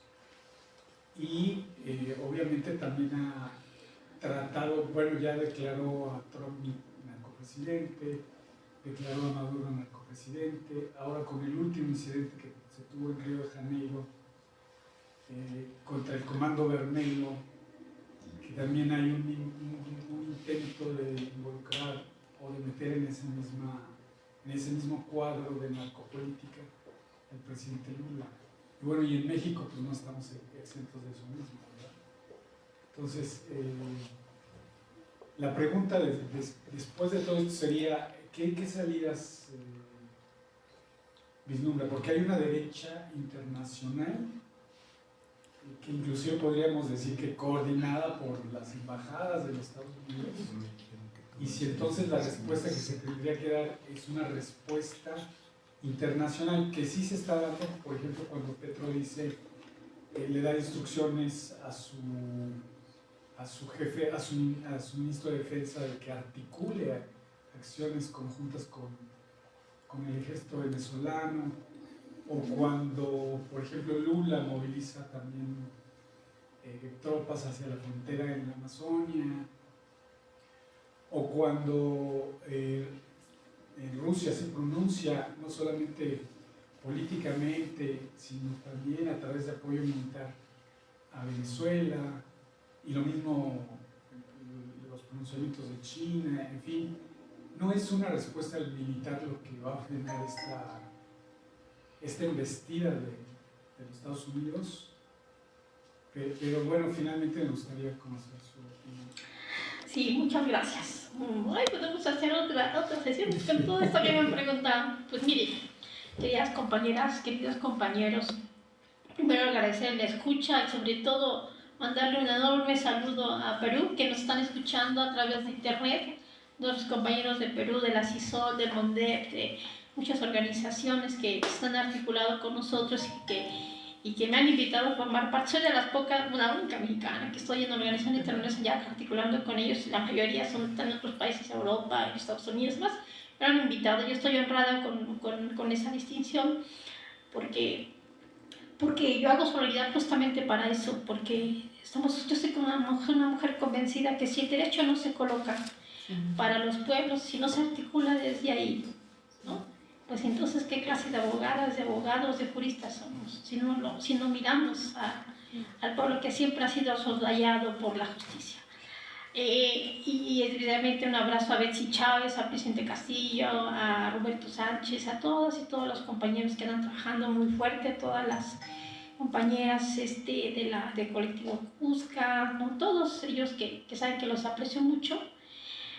Y decirles que efectivamente, a mi querido compañero, debo decirles que él es un internacionalista, efectivamente, y yo estoy honrada de que esté presente acá, porque sí, Walter siempre nos ha acompañado en estos procesos.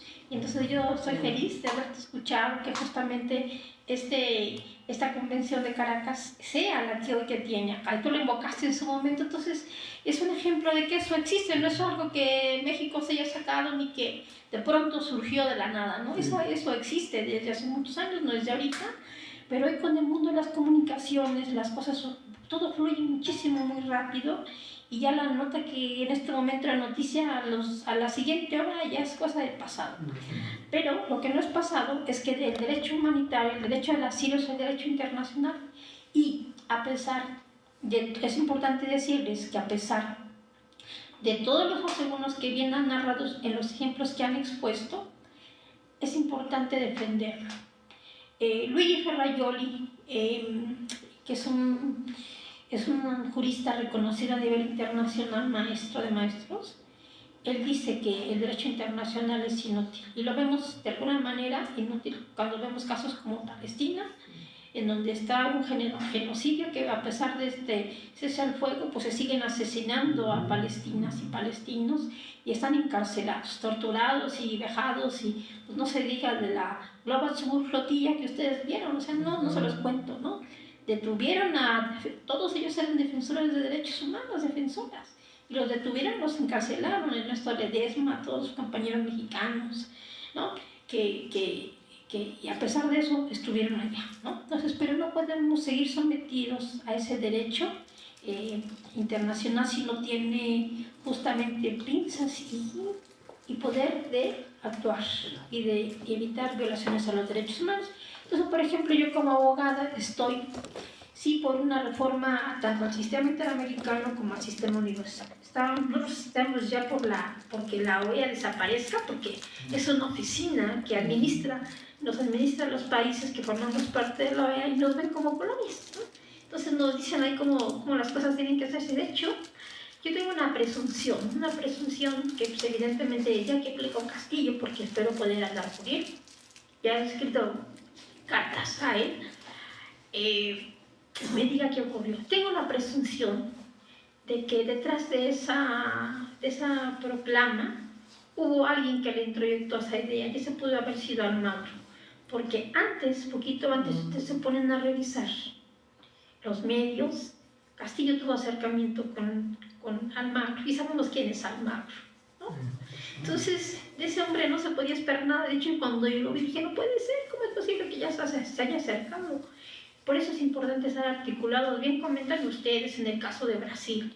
Brasil es un hermano que queremos muchísimo, a Lula, que en su segundo mandato, después de haber sido encarcelado, que muchos internacionalistas, cuando él estuvo encarcelado, pedimos que lo dejaran libre, ¿no? Y cuando salió libre, pues ya ganó la elección y demás, pues ya es un Lula distinto, ¿no? Y todos lo decimos, es un Lula diferente, no es el mismo que conocimos y extrañamos a Lula de su primer mandato.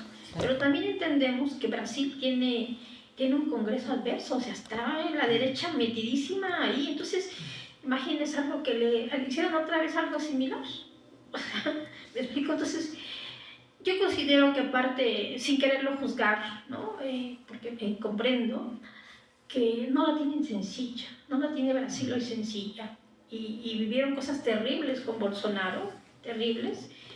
Y por eso es importante seguir articulando. Lo que sí es que si nosotros también nos hicimos el reproche, no querer a compañeros de Brasil, justamente porque parte de las primeras personas que abrazó a Dina Boluarte fue Lula. Entonces yo cuando vi dije, no podía creerlo, dije, no puede ser, o sea, yo así, se los juro, o sea, me desilusionó, ¿no? Sí.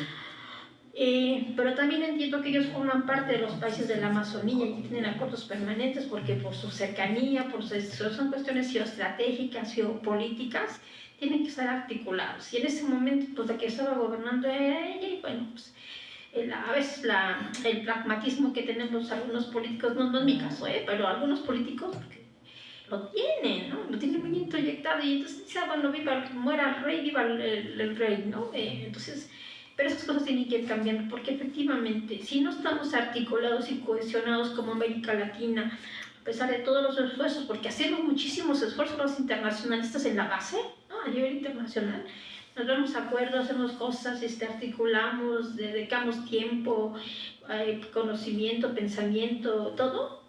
Y si de pronto nuestros gobiernos se van para la derecha, pues rayos, ¿no? O sea, el avance nosotros es nada, ¿no? Entonces, sí, es importante mantener articulación, y sí le hicimos a reproche a Lula, ¿no? Y no crean que no solamente en el espacio internacional, sino en muchos espacios, ¿no? Por otro lado, el tema de Cerrón. Vladimir Cerrón justamente es el dirigente de Perú Libre, manda más. O sea, que todos los partidos políticos sabemos que tienen un manda más. Bueno, pues es el caso de Cerrón. Y lo mismo, ¿no? Él quería carteras que evidentemente Castillo no le dio, y pues se enojó muchísimo, ¿no? De hecho, así decimos que el movimiento cerronista, así le decimos los que conocemos su forma de actuar, y pues sabemos que es un traidor, así con todas sus letras, ¿no? Es un traidor, y pues sí, el pragmatismo le ganó también a Vladimir Cerrón. En el caso de Dilma Rousseff. Dilma Rousseff, ustedes ahorita andan en un cargo importantísimo en los BRICS. Sí, en los bancos. Entonces, imagínense, ¿no? El banco de los BRICS, justamente de esta coordinación internacional, de este espacio internacional que está articulando y que está modificando el tablero geopolítico que llamamos, ¿no? Entonces, nada más, ¿no? Entonces, Por eso les digo, o sea, a veces ese tipo de situaciones ellos ponderan y dicen, bueno, pues, sí, pues me peleé con Castillo, pero tengo el Banco de los BRICS, ¿no? Y bueno, pues también hay que articular y hay que trabajar muchísimo y bueno, pues así es, ¿no? Así le ganó. Y la oligarquía de Perú, ¿cómo es la oligarquía de Perú? ¿No? El perfil de la oligarquía, bueno, pues ellos por años, si ustedes se fijan, se ponen a analizar las figuras que hoy son congresistas, muchos son de la misma familia de años, así como acá, algo similar, ¿no? El hijo, la esposa, de pronto la mamá, así, ¿no? Tristemente. Y muchos, todos, en su mayoría, una parte de congresistas de hoy, están ligados al fujimorismo, es decir, la gente de derecha. Y si han tenido oportunidad de escuchar las últimas audiencias constitucionales, que por cierto, y debo decirles que en esta audiencia constitucional, en donde pretenden revivir eso que no sucedió y que tuvo que haber sucedido desde el primer día, el 7 de diciembre, ¿sí? Lo primero que tenía que haberse quitado el fuero. Bueno, pues como se dieron cuenta que lo hicieron muy mal, ahora están reviviendo ese tema, cuando ya estamos casi en la etapa final del juicio.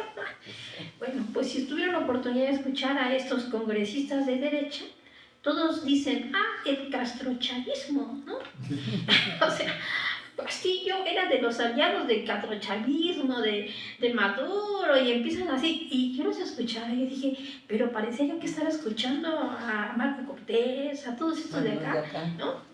Acá en México, así, el mismo, bueno, no tenían argumentos, ¿no? Solamente pura descalificación. Entonces la derecha de allá no es tan distinta a la de acá. Y no olviden que está articulada a nivel internacional. Tan es así que antes de que cayera Boluarte y que hasta le hicieron memes, ¿quién fue a verla? ¿No fue a ver Alito Moreno a Boluarte? Ahí, en primera fila estaba con ella. Y también fue en su momento Calderón.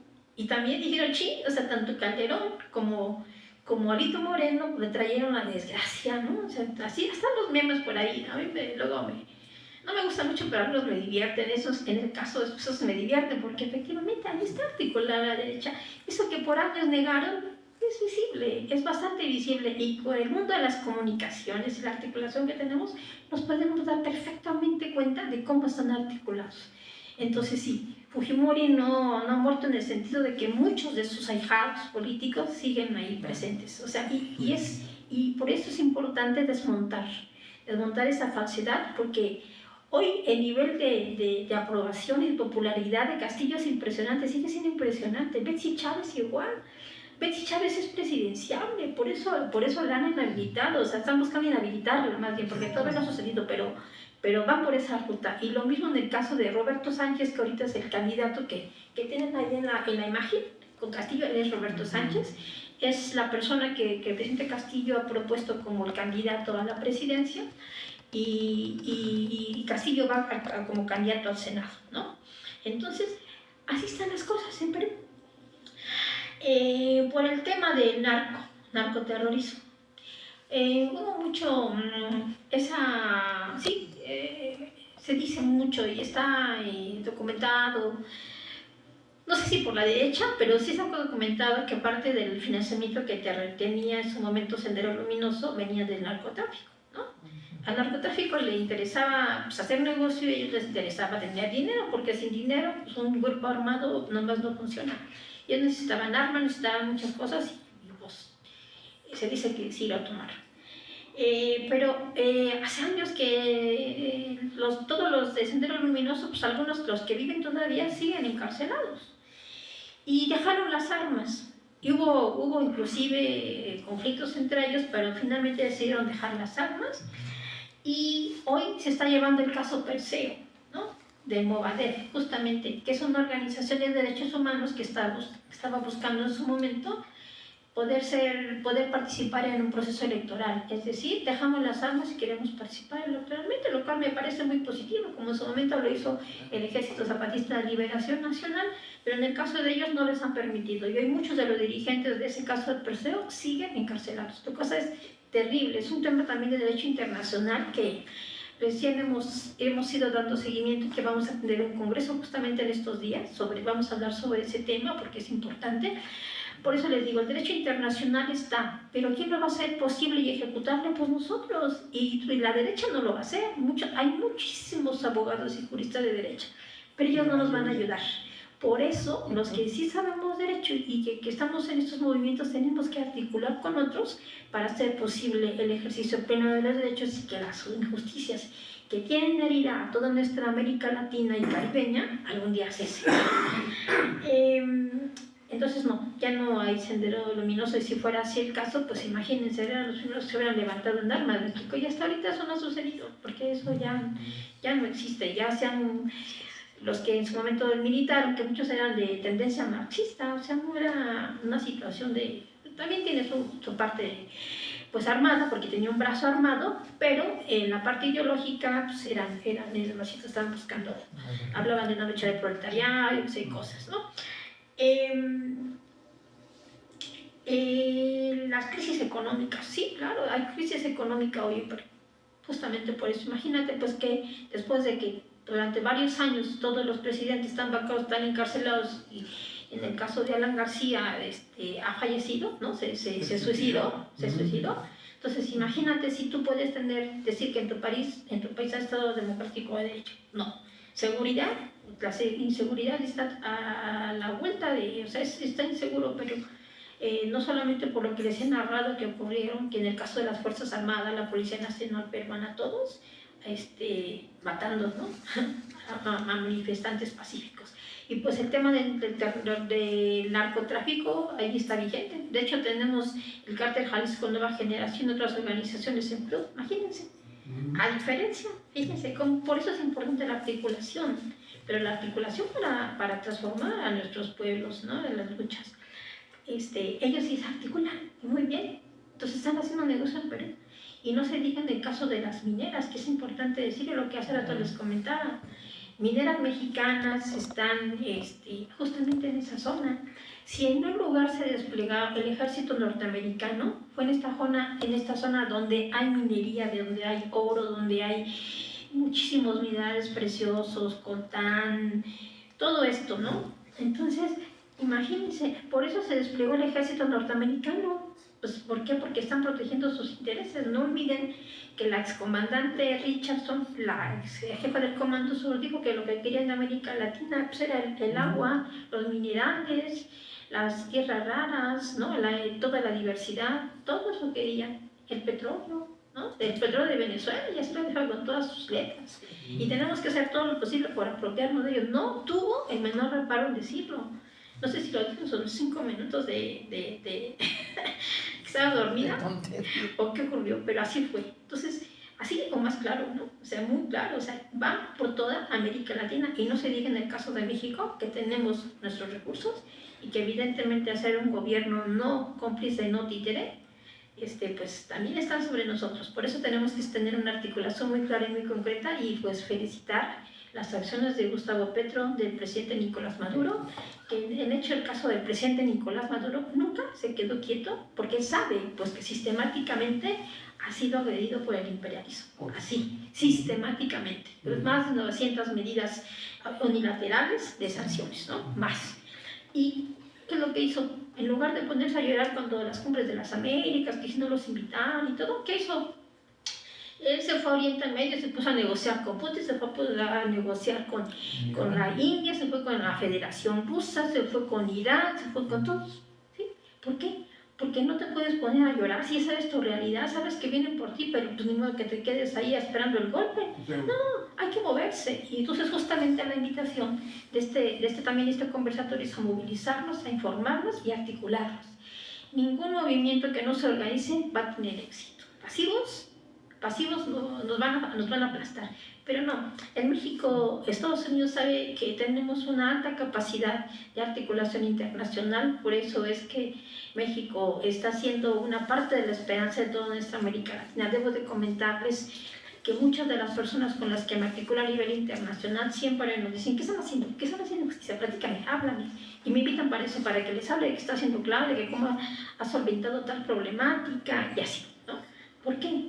Porque ven justamente la elección de jueces parte de la importancia de cómo pueden ir desmontando a la derecha, a la oligarquía, a estos loafers, y que no les quiten a sus gobernantes, como sí ocurrió en Perú, como ocurrió tristemente en el caso en su momento en Bolivia, ¿no? Y como está ocurriendo en Argentina, que tienen encarcelada a Cristina, ¿no? Así. Entonces, es muy importante que el poder, el sistema judicial tenga renovaciones. Todos los poderes, inclusive el legislativo, también necesitan una renovación, que alguien se supervise. Un poder que no se supervisa tiende al autoritarismo, no lo olvidemos, y a la violación de derechos humanos. Entonces es importante señalarlo, y estamos viviendo efectivamente hoy una reedición de la Guerra Fría, una reedición del 2.0 de la Guerra Fría, en donde ahora el enemigo ya deja de, no es del todo Rusia, aunque es Rusia, pero principalmente China.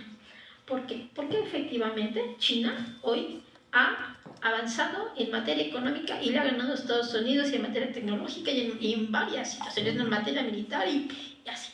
Entonces, evidentemente Donald Trump, ustedes saben, parte de su discurso y de por qué llega a su segundo mandato con ese nivel de votación, a pesar de lo detestable que pudiera ser, tiene que ver con eso, que les vendió a Estados Unidos dice, vamos a ser nuevamente como éramos antes, poderosos, ¿no? Una nación como poderosa, ¿no?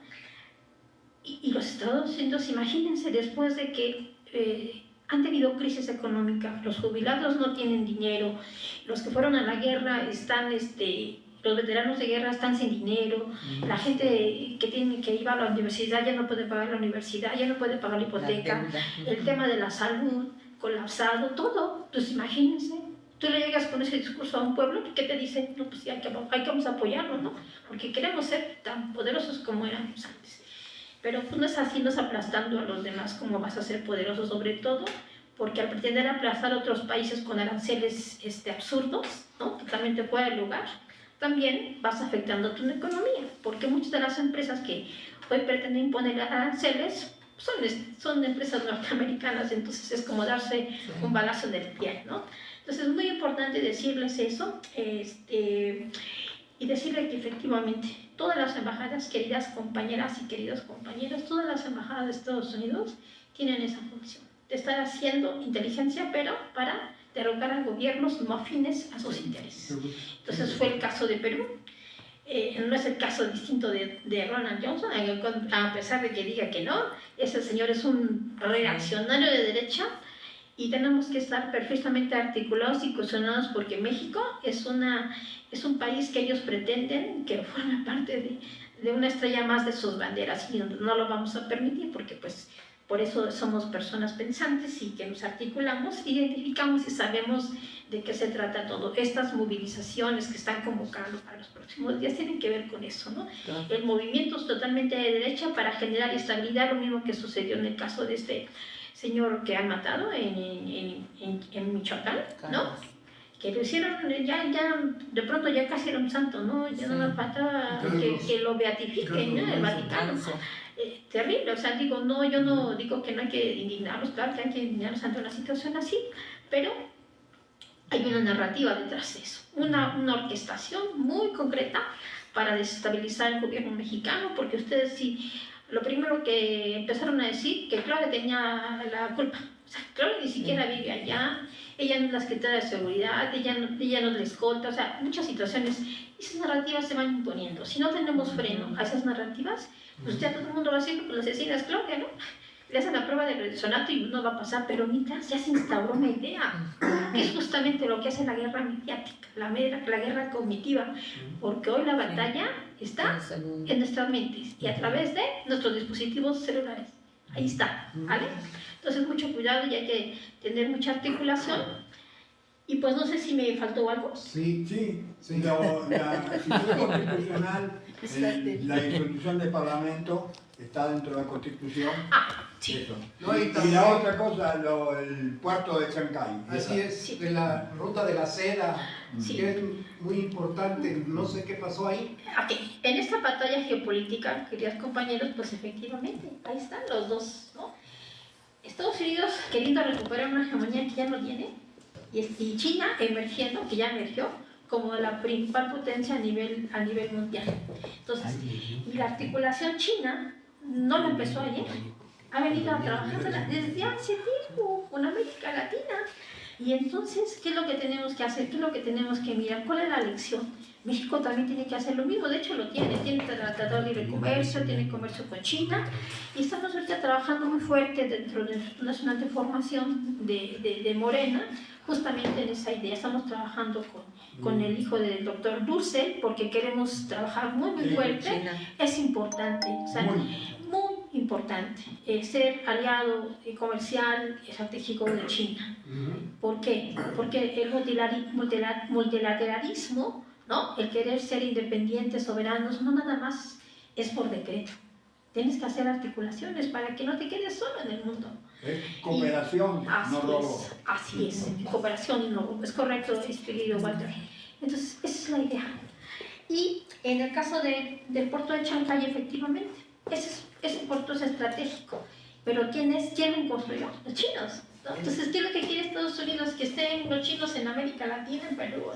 No, claro, entonces, claro que hay intereses ahí. Dice, por eso le puse la fotografía de Luis Aquena, que antes de acceder al golpe a Castillo, se reúne con el secretario de la Defensa, Bobbio. O sea, esas cosas no son inocas, queridos compañeros, y porque algo que no se dice mucho, y que a lo mejor puede ser impopular, pero no importa, hay que decirlo, los militares han sostenido el golpe de Estado al presidente Castillo, y desde luego el Congreso. Pero los militares ahí no aparecen en las fotos, pero están ahí siempre moviendo. ¿Por qué? Porque no olviden que la doctrina de la seguridad nacional que estableció en su momento en la Escuela de las Américas tuvo raíces, y a personas como Castillo la ven como comunistas, como el enemigo interno, como el que quiere destruir, porque lo que hicieron en las Escuelas Américas es, además de tener capacitación militar, es ideologizarlos en contra de movimientos de izquierda, sociales, comunistas o de democracia de izquierda. Así es. Entonces hay que tener muchísimo cuidado y hay que articularse y saber qué es lo que está ocurriendo. Ningún Estado golpista se sostendría sin este aparato militar.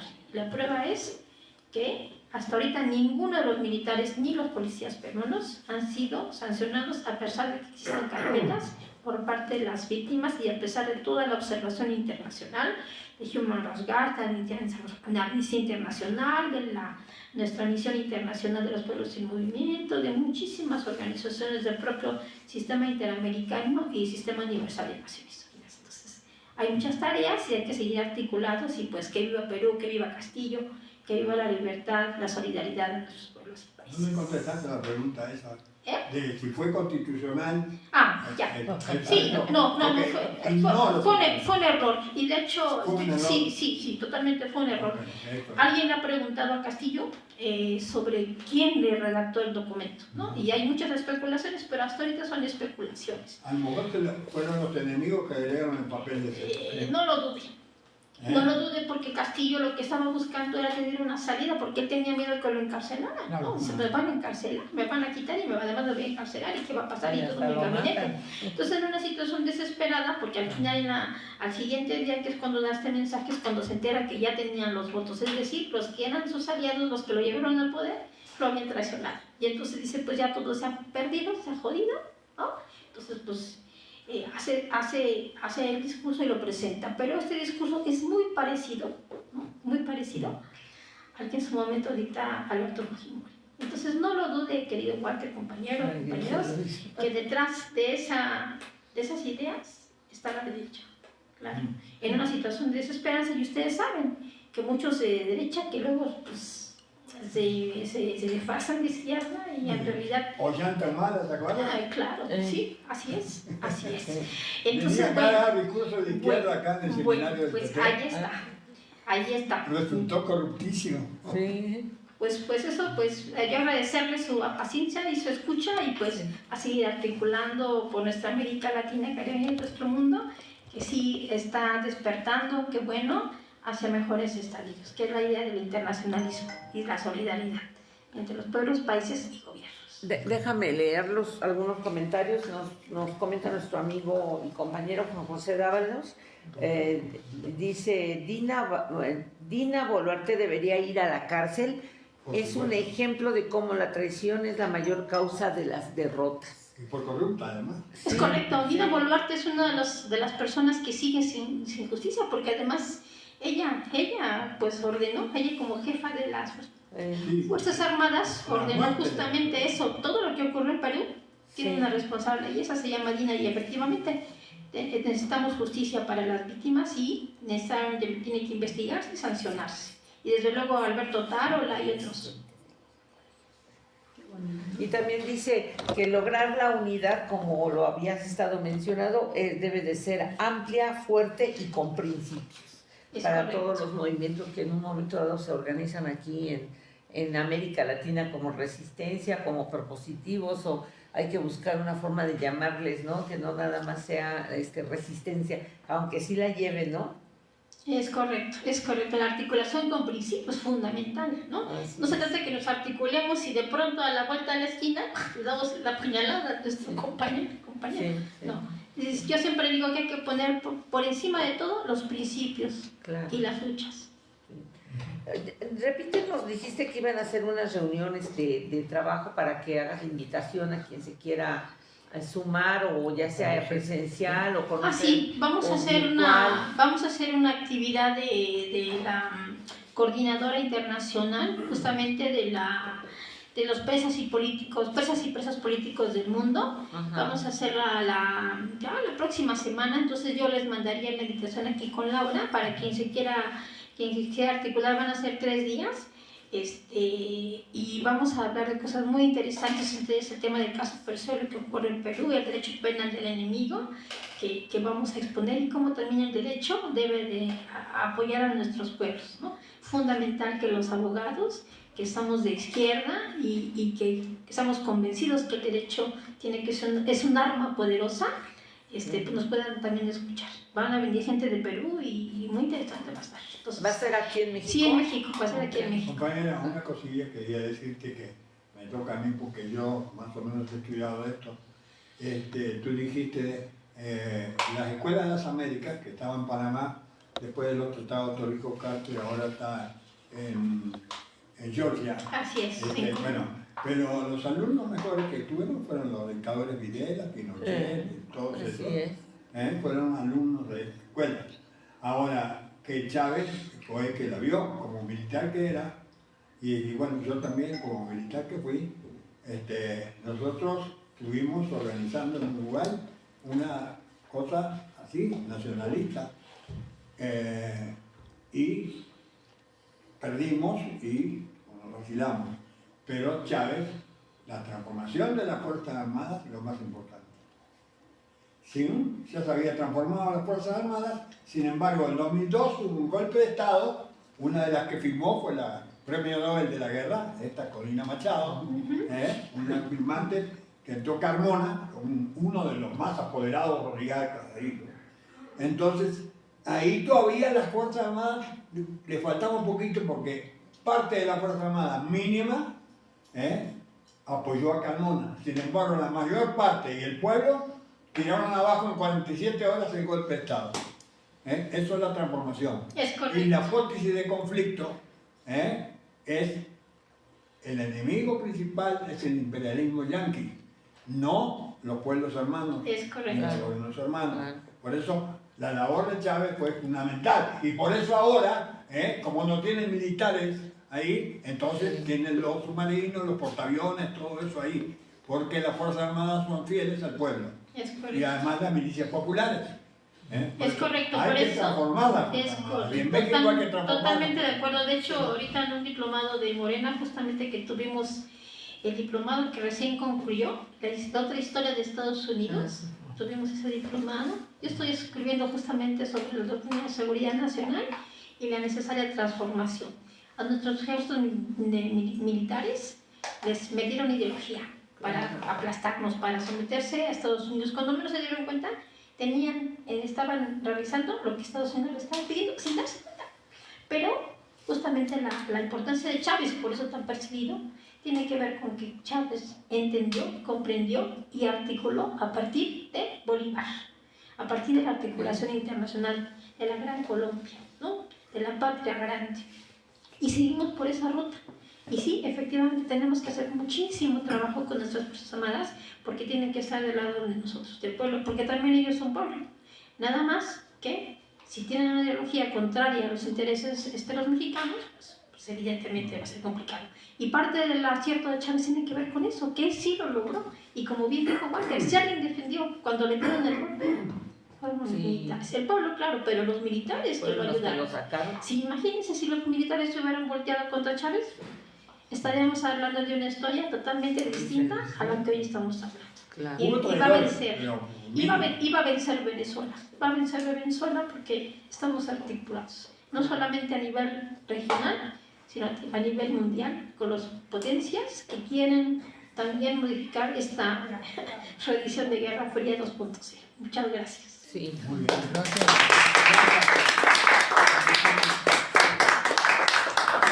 Vamos a ver tu diploma de reconocimiento y le vamos a pedir a Walter que te lo entregue. Tú entrégale, porque tú eres también de Brújula y porque tú... Ya me estás absorbiendo. No, para que se lo des a ella. No para correr. Porque además Walter es su compañero. Sí, y Pero que todos queremos Es un mucho. placer, fue muy interesante todo lo que dijiste y creo que coincidimos la mayor parte. Lo que pasa es que algunas cosas no las sabíamos, yo aprendí esto que me dijiste, bueno, varias cosas. Entonces es un honor para mí poderte entregar, Génova Verónica, este diploma. Muchas gracias. Gracias a Brújula Metropolitana, Walter, a todos los asistentes, a Cristina Rosita, que yo Lo admiro mucho, sí, cómo no. Y a los que están escuchando hasta los lugares más lejanos de Perú, porque saben que las víctimas están escuchando este conversatorio. Sí. Estoy Walter, emocionada por eso. para que te tome una foto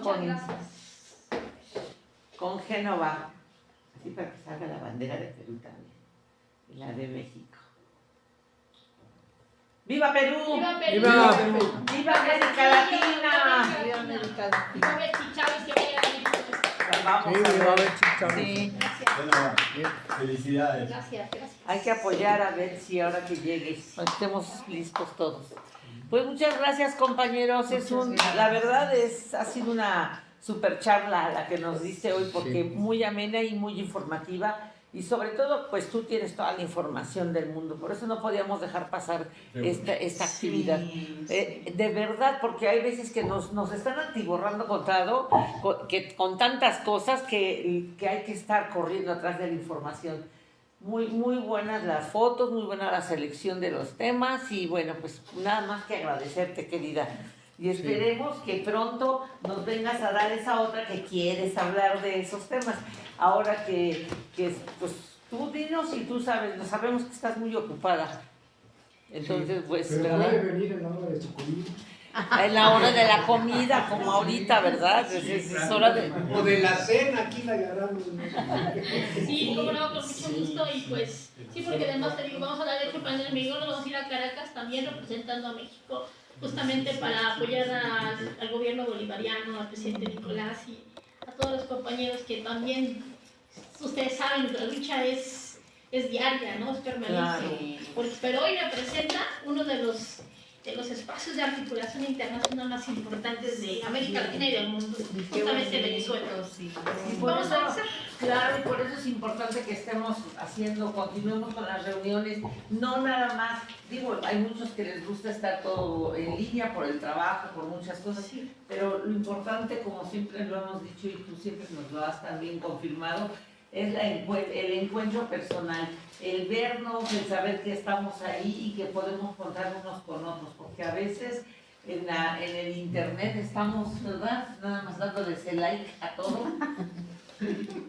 Bueno, pues ya nos entretenemos acá a Génova, la vamos a llevar corriendo porque si no se le acaba su hora de comida. Muchas gracias. Al contrario. Un placer conocerlos a Bueno, todos. nos veremos entonces la próxima ocasión, compañeros, el próximo sábado, con una conmemoración del 20 de noviembre. Muchos saludos.